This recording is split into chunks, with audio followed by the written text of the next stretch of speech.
ang ika-24 na kabanata ng Ebanghelyo ni San Mateo. At lumabas si Jesus sa templo, at payaon sa kaniyang lakad, at nagsilapit sa kanya ang kanyang mga alagad, upang sa kanya'y ipamalas ang mga gusali ng templo. Datapot siya'y sumagot at sa kanila'y sinabi, "Hindi ba ganinyo nangakikita ang lahat ng mga bagay na ito? Katotohanang sinasabi ko sa inyo, dito'y walang maiiwang isang bato sa ibabaw ng ibang bato na hindi ibabagsak." At samantalang siya'y nakaupo sa bundok ng mga olivo, ay nagsilapit sa kanya ng bukod ang mga alagad na nagsisipagsabi, "Sabihin mo sa amin, kailan mangyayari ang mga bagay na ito, at ano ang magiging tanda ng iyong pagparito at ng katapusan ng sanlibutan?" At sumagot si Jesus at sinabi sa kanila, "Mangag-ingat kayo na huwag kayong mailigaw ninuman. Sapagkat marami ang magsisiparito sa aking pangalan na mangagsasabi, 'Ako ang Kristo,' at ililigaw ang marami. At mga kakarinig kayo ng mga digmaan at mga alingawngaw ng mga digmaan. Ingatan ninyo na huwag kayong magulumihanan, sapagkat kinakailangang ito'y mangyari, datapwat hindi pa ang wakas. Sapagkat magsisitindig ang bansa laban sa bansa, at ang kaharian laban sa kaharian, at magkakagutom, at magkakasalot, at lilindol sa iba't ibang dako. Datapot ang lahat ng mga bagay na ito ay siyang pasimula ng kahirapan. Kung magkagayoy ibibigay kayo sa kapighatian, at kayo'y papatayin, at kayo'y kapopootan ng lahat ng mga bansa dahil sa aking pangalan. At kung magkagayoy maraming mga titisod, at magkakanuluhan ng isa't isa, at magkakapootan ang isa't isa. At magsisibango ng maraming bulaang propeta, at kanilang ililigaw ang marami.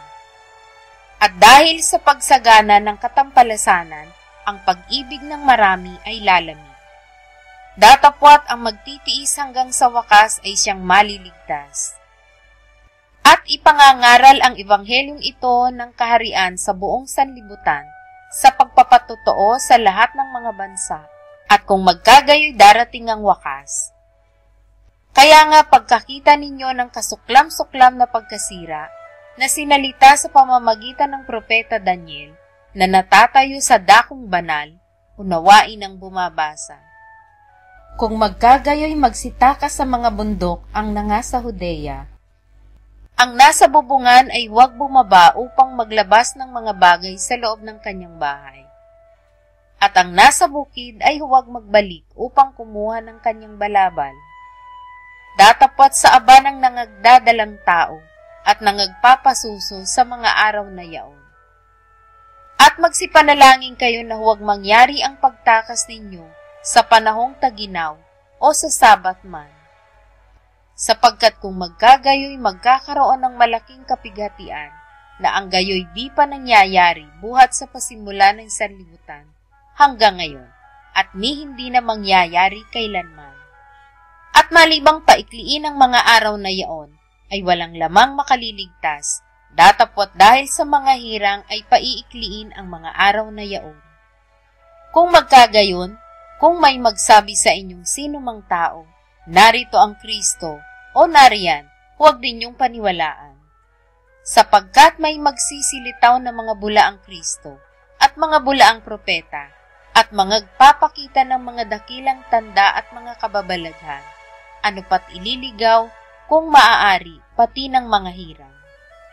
Narito, ipinagpaon ako ng sinabi sa inyo. Kaya nga kung sa inyo'y kanilang sasabihin, narito, siya'y nasa ilang, huwag kayong magsilabas. Narito, siya'y nasa mga silid, huwag ninyong paniwalaan. Sapagkat gaya ng kidlat na kumikidlat sa silanganan, at nakikita hanggang sa kalunuran, gayon din naman ang pagparito ng anak ng tao. Saan man naroon ang bangkay, ay doon magkakatipo ng mga uwak. Datapot karakarakang pagkatapos ng kapighatian sa mga araw na yaon, ay magdidilim ang araw, at ang buwan ay hindi magbibigay ng kanyang liwanag, at mga lalaglag ang mga bituin mula sa langit, at magsisipangatal ang mga kapangyarihan sa mga langit. At kung magkagayoy lilitaw ang tanda ng anak ng tao sa langit, at kung magkagayoy magsisitagoy ang lahat ng mga angkan sa lupa. At makikita nila ang anak ng tao na napariritong sumasa mga alapaap ng langit, na may kapangyarihan at dakilang kaluwalhatian. At susuguin ng kanyang mga anghel na may matinding pakakak, at kanilang titipunin ang kanyang mga hinirang mula sa apat na hangin ng sanlibutan, mula sa isang dulo ng langit hanggang sa kabila. Sa puno ng igos nga ay pag-aralan ninyo ang kaniyang kalinhaga, pagka nananariwa ang kanyang sanga, at sumusupling ang mga dahon, ay nalalaman ninyo na malapit na ang tag-araw. Gayon din naman kayo, pagka nangakita ninyo ang lahat ng mga bagay na ito, ay talastasin ninyo na ito'y malapit na, nasa mga pintuan nga. Katotohanang sinasabi ko sa inyo, hindi lilipas ang lahing ito, hanggang sa mga ganap ang lahat ng mga bagay na ito. Ang langit at ang lupa ay lilipas, datapot ang aking mga salita ay hindi lilipas. Ngunit tungkol sa araw at oras na yaon, walang makakaalam, kahit ang mga anghel sa langit, kahit ang anak, kundi ang ama lamang. At kung paano ang mga araw ni Noe, gayon din naman ang pagparito ng anak ng tao. Sapagkat gaya ng mga araw bago nagkagunaw, sila'y nagsisikain at nagsisiinom, at nangag-aasawa at pinapapag-aasawa hanggang sa araw na pumasok si Noe sa daong. At hindi nila nalalaman hanggang sa dumating ang pagunaw, at sila'y tinangay na lahat, ay gayon din naman ang pagparito ng anak ng tao. Kung magkagayoy sasabukid ang dalawang lalaki, ang isa'y kukunin at ang isa'y iiwan. Dalawang babaeng nagsisigiling sa isang gilingan, ang isa'y kukunin at ang isa'y iiwan. Mangagpuyat nga kayo sapagkat hindi ninyo nalalaman kung anong araw paririto ang inyong Panginoon. Datapot ito'y talastasin ninyo, na kung nalalaman ng puno ng sangbahayan kung anong panahon darating ang magnanakaw, ay siya'y magpupuyat at hindi niya pababayaang tibagin ang kaniyang bahay. Kaya nga kayo'y magsihanda naman, sapagkat paririto ang anak ng tao sa oras na hindi ninyo iniisip. Sino nga baga ang aliping tapat at matalino, na pinagkatiwalaan ng kanyang Panginoon sa kanyang sangbahayan, upang sila'y bigyan ng pagkain sa kapanahunan? Mapalad yaong alipin kung dumating ang kanyang Panginoon, ay maratnan siyang gayon ang kanyang ginagawa. Katotohanang sinasabi ko sa inyo, na sa kanya'y ipagkakatiwala ang lahat niyang pag-aari.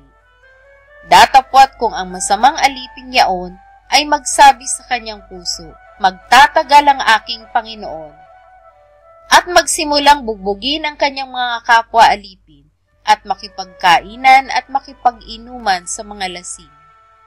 Darating ang Panginoon ng aliping yaon sa araw na hindi niya hinihintay, at oras na hindi niya nalalaman. At siya'y babaakin, at isasama ang kanyang bahagi sa mga mapagpaimbabaw. Doon na nga ang pagtangis at pagngangalit ng mga ngipin.